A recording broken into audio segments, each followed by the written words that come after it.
Hello മക്കളെ, central യൂണിവേഴ്സിറ്റികളിൽ പഠിക്കാൻ കുറെ ഫീസ് ആവോ? ഒരുപാട് ആളുകൾക്കുള്ള സംശയമാണ്. കേരളത്തിന് പുറത്തുള്ള യൂണിവേഴ്സിറ്റിയിലൊക്കെ പോയി പഠിക്കല്ലേ, അപ്പോൾ ഒരുപാട് ഫീസ് കൊടുക്കേണ്ടി വരില്ലേ? അങ്ങനെയാണെന്നുണ്ടെങ്കിൽ നമുക്ക് സെൻട്രൽ യൂണിവേഴ്സിറ്റിയിൽ പഠിക്കണം നിർബന്ധമുണ്ടോ എന്നൊക്കെയുള്ള ചോദ്യങ്ങൾ ഒരുപാട് കുട്ടികൾ ചോദിച്ചിട്ടുണ്ടായിരുന്നു. ഒരുപാട് ആളുകളുടെ സംശയം ദൂരീകരിക്കുക എന്നുള്ള ഉദ്ദേശത്തിലാണ് ഏകദേശം നിങ്ങൾക്ക് ഒരു സെൻട്രൽ യൂണിവേഴ്സിറ്റിയിൽ പഠിക്കണം എന്നുണ്ടെങ്കിൽ എത്ര രൂപ ചെലവാകും എന്നുള്ളതാണ് നമ്മൾ ഈ വീഡിയോയിൽ ഡിസ്കസ് ചെയ്യാൻ വേണ്ടി പോകുന്നത്. നിങ്ങൾക്കറിയാം, ഓരോരോ യൂണിവേഴ്സിറ്റികളും ഓരോ സ്വഭാവത്തിലുള്ള ഫീസ് സ്ട്രക്ചർ ആണ്. നിങ്ങൾ ഡൽഹി യൂണിവേഴ്സിറ്റിയിൽ പഠിക്കുന്നത് പോലെ ആയിക്കൊള്ളുന്നില്ല JNU പഠിക്കുന്നത്, അതുപോലെ ആയിക്കൊള്ളുന്നില്ല ഹൈദരാബാദ് യൂണിവേഴ്സിറ്റിയുടെ സ്ട്രക്ചർ, അതുപോലെ ആയിക്കൊള്ളുന്നില്ല പോണ്ടിച്ചേരി യൂണിവേഴ്സിറ്റി സ്ട്രക്ചർ. ഓരോ യൂണിവേഴ്സിറ്റിയുടെ സ്വഭാവം, ഓരോ യൂണിവേഴ്സിറ്റിയുടെ സ്റ്റൈല്, ഓരോ യൂണിവേഴ്സിറ്റിയുടെ നാക്ക് സ്കോർ, അതുപോലെ തന്നെ യൂണിവേഴ്സിറ്റിയുടെ ലൊക്കേഷനൊക്കെ അതിൻ്റെ ഫീസ് സ്ട്രക്ചറിനെ ബാധിക്കുന്ന പ്രധാനപ്പെട്ട വിഷയങ്ങളാണ്.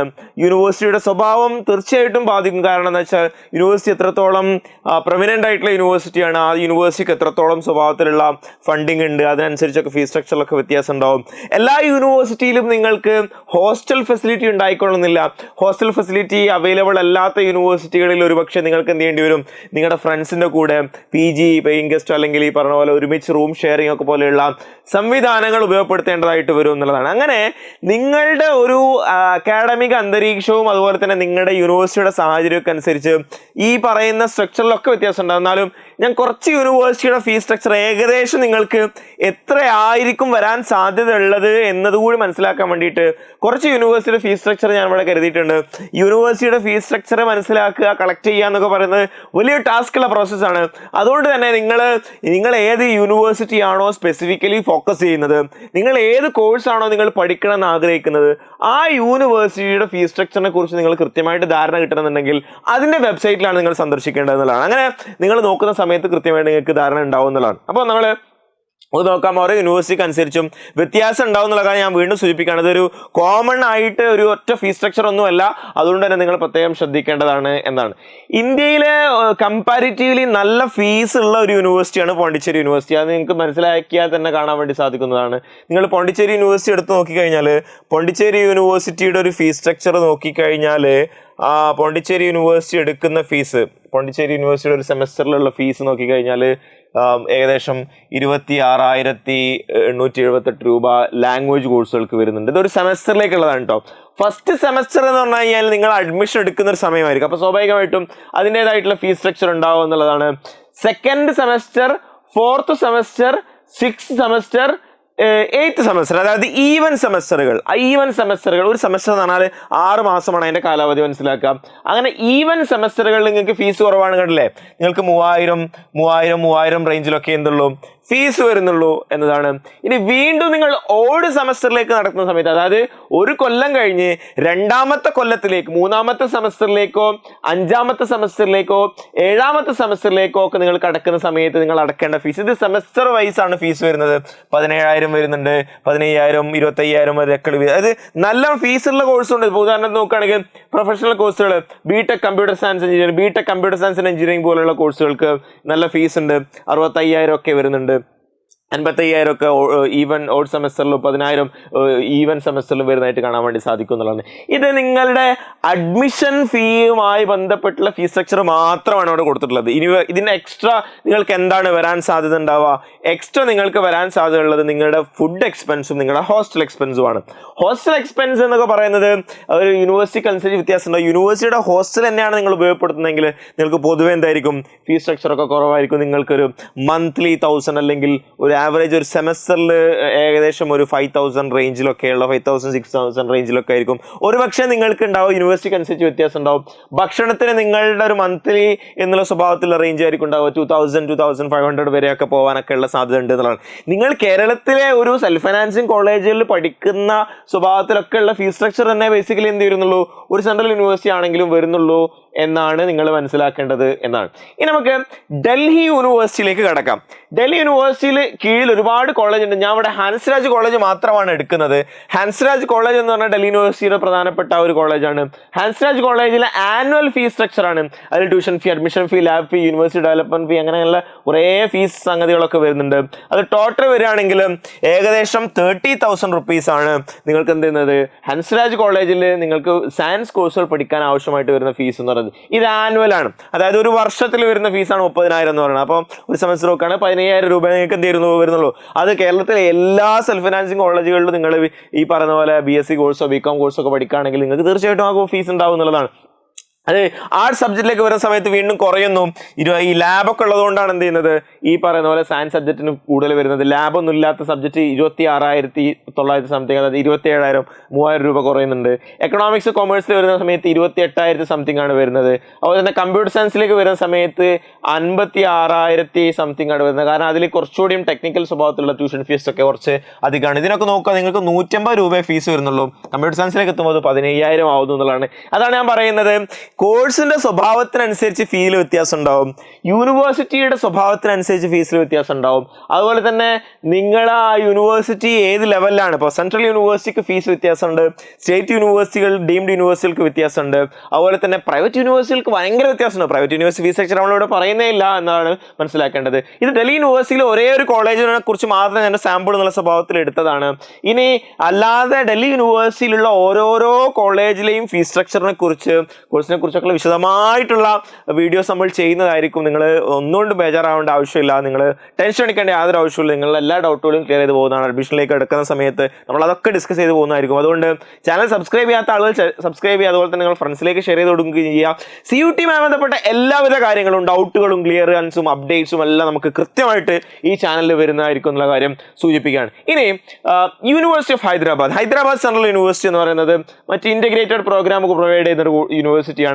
ഹൈദരാബാദ് യൂണിവേഴ്സിറ്റി നോക്കുകയാണെങ്കിൽ മാത്സ്, ഫിസിക്സ്, സയൻസ് സബ്ജക്റ്റുകൾക്കൊക്കെ ഏകദേശം ഒരേ റേഞ്ച് ഓഫ് ഫീസ് സ്ട്രക്ചർ ആണ് വരുന്നത്. 8,000 സംതിങ് ആണ്. അതിനി ഒപ്റ്റോമെട്രി എന്ന് പറഞ്ഞ കോഴ്സിലേക്ക് വരുന്ന സമയത്ത് കുറച്ച് കൂടുന്നുണ്ട്. കാരണം ഒപ്റ്റോമെട്രി കുറച്ചൊരു പ്രൊഫഷണൽ സ്വഭാവത്തിൽ വരുന്ന കോഴ്സാണ്. ഇനി ഹ്യൂമാനിറ്റീസ് സബ്ജക്റ്റിലേക്ക് വരുന്ന സമയത്ത് Telugu language science, Hindi, Urdu, economics, history, political science, sociology, social science സബ്ജക്റ്റുകളൊക്കെ ഏകദേശം 5,960 റേഞ്ചിലൊക്കെയാണ് ഒരു സെമസ്റ്ററിൽ വരുന്നത്, ഫസ്റ്റ് സെമസ്റ്റർ വരുന്നത്. അത് സെക്കൻഡ് സെമസ്റ്ററിൽ വരുന്ന സമയത്ത് വീണ്ടും കുറയാണ് ചെയ്യുന്നത്. നിങ്ങൾ ആലോചിച്ച് നോക്കുക, ഒരു മാസത്തേക്ക് നിങ്ങൾക്ക് ആകെ 2,000 സംതിങ് മാത്രമേ വരുന്നുള്ളൂ. അത് ഒരു സെമസ്റ്ററിലേക്ക് വരുന്ന ഫീസാണ് വരുന്നത്. ആ സെമസ്റ്റർ ഫീസ് എന്ന് പറയുന്നത് വളരെ കുറവാണ്. നിങ്ങൾ നോക്കാൻ ഒരു മാസത്തിലേക്ക് കൺവേർട്ട് ചെയ്യുകയാണെങ്കിൽ വളരെ കുറവാണ്. നിങ്ങൾ യൂണിവേഴ്സിറ്റി തന്നെ ആയിരിക്കും ഉണ്ടാവും. പിന്നെ മറ്റൊരു യൂണിവേഴ്സിറ്റി, ഹൈദരാബാദ് യൂണിവേഴ്സിറ്റിയുടെ പ്രത്യേകത എന്താണെന്ന് വെച്ച് കഴിഞ്ഞാൽ ഹൈദരാബാദ് യൂണിവേഴ്സിറ്റിയിൽ ഹോസ്റ്റൽ ഫെസിലിറ്റി ഉണ്ട് എന്നുള്ളതാണ്. എല്ലാ സ്റ്റുഡൻസിനും ഹോസ്റ്റൽ സംവിധാനം പ്രൊവൈഡ് ചെയ്യുന്ന യൂണിവേഴ്സിറ്റിയാണ് ഹൈദരാബാദ് യൂണിവേഴ്സിറ്റി. ഡൽഹി യൂണിവേഴ്സിറ്റിയിലൊക്കെ ഒന്നും അങ്ങനെ നിങ്ങൾക്ക് ഹോസ്റ്റൽ സംവിധാനം കിട്ടിക്കൊള്ളുന്നില്ല. യൂണിവേഴ്സിറ്റി തന്നെ മെറിറ്റ് അടിസ്ഥാനത്തിലാണ് ഈ പറയുന്ന പോലെ അഡ്മിഷൻ പ്രോസസ്സൊക്കെ നടത്തുന്നത്. മാത്രമല്ല, നിങ്ങൾ അത് പുതുക്കുന്നുണ്ടെങ്കിൽ അതിനൊക്കെ ക്രൈറ്റീരിയകൾ ഉണ്ട്. അത് മാത്രമല്ല, മിക്ക കുട്ടികളും പുറത്തൊക്കെയാണ്, ഹോസ്റ്റൽ സംവിധാനങ്ങൾ ഇല്ലാത്ത സ്വഭാവത്തിൽ പുറത്തൊക്കെയാണ് ഡൽഹി യൂണിവേഴ്സിറ്റിയിലൊക്കെയുള്ള ക്യാമ്പസുകളൊക്കെയാണ് നിൽക്കുന്നത് എന്നുള്ളതാണ് മനസ്സിലാക്കണം. പുറത്തുള്ള ഒരു പേയിങ് ഗസ്റ്റോ അല്ലെങ്കിൽ ഈ പറഞ്ഞ പോലെ റൂം ഷെയറിംഗ് എന്നുള്ള സ്വഭാവത്തിലൊക്കെയാണ് നിൽക്കുന്നത്. ഇനി തേർഡ് സെമസ്റ്ററിലേക്ക് വരുന്ന സമയത്ത് അല്ലെങ്കിൽ 5th, 7th വരുന്ന സമയത്ത് ഫീസ് സ്റ്റേജിൽ വ്യത്യാസമുണ്ട്. ഏകദേശം 8,000 സംതിങ് ഒക്കെ വരുന്നുണ്ട്. ഈ പറയുന്ന പോലെ അത് ഹ്യൂമാനിറ്റീസ്, സോഷ്യൽ സയൻസിലേക്ക് വരുന്ന സമയത്ത് 6,360. അതൊക്കെ ഏകദേശം സബ്ജക്റ്റ് അനുസരിച്ച്. ഇപ്പോൾ സയൻസ് സബ്ജക്റ്റിന് എന്തുകൊണ്ടാണ് ഫീസ് കൂടുന്നതെന്ന് ചോദിച്ചു കഴിഞ്ഞാൽ അതിന് ലബോറട്ടറി ഫീസ്, അത് അത്തരം സ്വഭാവത്തിലൊക്കെ ഉള്ള സംവിധാനങ്ങൾ സ്വാഭാവികമായിട്ടുണ്ടാവും. ഹ്യൂമാനിറ്റീസ്, സോഷ്യൽ സയൻസ് സബ്ജക്റ്റിലേക്ക് വരുന്ന സമയത്ത് ആ ഫീസ് സ്ട്രക്ചർ ഉണ്ടാവില്ല എന്നുള്ള കാര്യമാണ് പ്രധാനമായിട്ടും നിങ്ങൾ കരുതേണ്ടത് എന്നാണ്. ഇനി ഒരു യൂണിവേഴ്സിറ്റി കൂടി നമുക്ക് പരിശോധിച്ച് നോക്കാം. അത് ഇംഗ്ലീഷ് ആൻഡ് ഫോറിൻ ലാംഗ്വേജസ് യൂണിവേഴ്സിറ്റിയാണ് IFLU ഹൈദരാബാദ്. അതായത് ഇതിൻ്റെ ഒരു വളരെ വ്യത്യസ്തമായിട്ടുള്ള വെറൈറ്റി നിങ്ങൾക്ക് മനസ്സിലാവാൻ വേണ്ടിയിട്ട് കൂടിയാണ് പറയുന്നത്. ജനറൽ OBC കാറ്റഗറിയിലുള്ള സ്റ്റുഡൻസിനെ സംബന്ധിച്ചിടത്തോളം അവർക്ക് ഈ പറയുന്ന സ്വഭാവത്തിൽ ഒരു സെമസ്റ്ററിൽ ആകെ വരുന്നത് 3,815 രൂപയാണ്. എവിടെ? IFLU English and foreign language university പഠിക്കാൻ ഫോറിൻ ലാംഗ്വേജ് സബ്ജക്റ്റ്, അതുപോലെ തന്നെ ഇംഗ്ലീഷ്, അതുപോലെ തന്നെ ജേർണലിസം തുടങ്ങിയിട്ടുള്ള കോഴ്സുകൾ അവിടെ പ്രൊവൈഡ് ചെയ്യുന്നുണ്ട്. അത് SC/ST കാറ്റഗറിയിലുള്ള ആളുകളെ സംബന്ധിച്ചിടത്തോളം അത് വീണ്ടും കുറയും, 2,900 ആവും. അതുപോലെ തന്നെ ഫിസിക്കലി ചലഞ്ചഡ് ആയിട്ടുള്ള ആളുകൾ 2,000. അതായത് ഒരു സെമസ്റ്ററിൽ നിങ്ങൾക്ക് പഠിക്കാൻ 4,000 ചുവടെയുള്ള ഇത് മാത്രമേ ഉണ്ടാവുള്ളൂ എന്ന സമയത്താണ്. അതുപോലെ തന്നെ ഇതിൽ തന്നെ ലൈബ്രറി ഡെപ്പോസിറ്റ് റീഫണ്ടബിൾ ആണ്. അതായത് 800 രൂപ റീഫണ്ടബിൾ ആണ്, തിരിച്ചും കിട്ടാൻ കിട്ടും. അതായത് വിച്ച് മീൻസ് 3,000 രൂപ മാത്രമേ നിങ്ങൾക്ക് എന്ത് വരുന്നുള്ളൂ, ഒരു സെമസ്റ്ററിൽ IFLUവിൽ പഠിക്കാൻ വേണ്ടി നിങ്ങൾക്ക് വരുന്നുള്ളൂ എന്നതാണ്. രജിസ്ട്രേഷൻ ഫീസാണ് 205 രൂപ. ചിലതൊക്കെ തിരിച്ചു കിട്ടുന്നുണ്ട്. മിക്കവാറും ഒരു സെമസ്റ്റർ ഉള്ളതായിരിക്കും. ഐഡന്റിറ്റി കാർഡ് ഫീ എന്നൊക്കെ ഉള്ളത് 1 ടൈം സ്വഭാവത്തിലുള്ളതായിരിക്കും. മെഡിക്കൽ ഫീ പെർ ഇയർ ഉള്ള ഫീസാണ്. അപ്പോൾ അതിനനുസരിച്ചൊക്കെ കുറയുമെന്നതാണ് മനസ്സിലാക്കേണ്ടത്. വളരെ കുറഞ്ഞ ഫീസിൽ പഠിക്കാൻ പറ്റിയ ഒരു ഇൻസ്റ്റിറ്റ്യൂഷനാണ് IFLU എന്ന് പറയുന്നത്. അതുപോലെ തന്നെ ജവഹർലാൽ നെഹ്റു യൂണിവേഴ്സിറ്റിയും കുറഞ്ഞ ഫീസിൽ പഠിക്കാൻ പറ്റുന്ന യൂണിവേഴ്സിറ്റിയാണ്. അങ്ങനെയുള്ള ഓരോ യൂണിവേഴ്സിറ്റിക്ക് അനുസരിച്ചും അതിൻ്റെ സ്ട്രക്ചറിൽ വ്യത്യാസം ഉണ്ടാവും എന്നതാണ് നിങ്ങൾ മനസ്സിലാക്കേണ്ടത്. അതിൽ തന്നെ നിങ്ങൾ പ്രധാനമായിട്ടും പരിഗണിക്കേണ്ട വിഷയം വിഷയം എന്താണെന്ന് വെച്ച് കഴിഞ്ഞാൽ, ഇതിൽ ശ്രദ്ധിക്കേണ്ട കാര്യം എന്താണെന്ന് വെച്ച് കഴിഞ്ഞാൽ, നിങ്ങൾ ഈ പറയുന്ന യൂണിവേഴ്സിറ്റി ഫീസ് സ്വാഭാവികമായിട്ടും ഉണ്ടാവും, പ്ലസ് ഹോസ്റ്റലാണ് പ്രധാനമായിട്ടും അല്ലാതെ സെപ്പറേറ്റ് ആയിട്ട് വരിക, പിന്നെ നിങ്ങളുടെ ഫുഡ് എക്സ്പെൻസ് ആണ് സ്വാഭാവികമായിട്ടും വരിക. അതൊക്കെ നിങ്ങളുടെ ഒരു ഏകദേശം നിങ്ങൾക്ക് ഒരു റേഞ്ച് മനസ്സിലാക്കി കഴിഞ്ഞു കഴിഞ്ഞാൽ നിങ്ങൾക്ക് അത് കൃത്യമായിട്ട് മാനേജ് ചെയ്യാൻ വേണ്ടി സാധിക്കും എന്നുള്ളതാണ്. അല്ലാതെ നിങ്ങൾ എന്തോ ലോൺ എടുത്ത് പഠിക്കേണ്ട ഒരു സാഹചര്യം ഒന്നും സ്വാഭാവികമായിട്ടും എന്തുണ്ടാവില്ല, സെൻട്രൽ യൂണിവേഴ്സിറ്റിയിൽ പഠിക്കുന്ന സമയത്ത് ഉണ്ടാവില്ല. അതുകൊണ്ട് കൂടുതൽ ഫീസ് ആകും എന്നുള്ള ഉദ്ദേശത്തിലുള്ള ബേജാറാവേണ്ട ആവശ്യമില്ല എന്നുള്ളതാണ് മനസ്സിലാക്കേണ്ടത്. മാത്രമല്ല സ്കോളർഷിപ്പ് സംവിധാനങ്ങൾ ഇഷ്ടംപോലെ പ്രൊവൈഡ് ചെയ്യുന്ന ഓപ്ഷൻസ് ഉണ്ട്. അതിനെക്കുറിച്ചൊക്കെ നമ്മൾ ഡീറ്റെയിൽ ആയിട്ട് പറയുന്നുണ്ട്. നിങ്ങൾക്ക് എന്താണ് പോസ്റ്റ് മെട്രിക് സ്കോളർഷിപ്പ് പോലെയുള്ള യൂണിവേഴ്സിറ്റിയിലെ ലോഡ്ജിങ് കം സ്കോളർഷിപ്പ് പോലെയുള്ള സ്കോളർഷിപ്പുകൾ ഉണ്ടാവാറുണ്ട്. അതുപോലെ തന്നെ വ്യത്യസ്ത കാറ്റഗറിയിൽ വരുന്ന ആളുകൾക്ക് അവരുടേതായിട്ടുള്ള ഇൻകം ഒക്കെ വെച്ചുകൊണ്ടുള്ള സ്കോളർഷിപ്പ് ഉണ്ട്. Both public scholarship, government first scholarship ഉണ്ടാവാറുണ്ട്, പ്രൈവറ്റ് യൂണിവേഴ്സിറ്റി സ്കോളർഷിപ്പ് ഉണ്ടാവാറുണ്ട് എന്നുള്ളതാണ്. പക്ഷേ നിങ്ങൾ ഇതിൽ മനസ്സിലാക്കേണ്ട ഏറ്റവും പ്രധാനപ്പെട്ട സംഗതി, നിങ്ങൾ സെൻട്രൽ യൂണിവേഴ്സിറ്റികളിലേക്ക് എത്തിപ്പെടുക എന്നുള്ളതാണ് പ്രധാനപ്പെട്ട സംഗതി. നമ്മൾ ഇപ്പോൾ തന്നെ ഫീസിനെ കുറിച്ച് ടെൻഷൻ അടിച്ച് അവിടെ കുറേ ഫീസ് ആവുമോ എന്ന് ആലോചിച്ച് ടെൻഷൻ അടിച്ച് അതിനുവേണ്ടി തയ്യാറെടുക്കാതിരിക്കുന്നതിന് പകരം നിങ്ങളുടെ ഒരു ജേർണി, നിങ്ങളുടെ ഡ്രീം സെറ്റ് ചെയ്യുകയും അതിനനുസരിച്ച് നിങ്ങൾ മുന്നോട്ട് പോവുകയും ചെയ്യുകയാണെങ്കിൽ ബാക്കിയുള്ളതെല്ലാം പുറകെ വന്നോളും എന്നാണ് നിങ്ങൾ മനസ്സിലാക്കേണ്ടത്.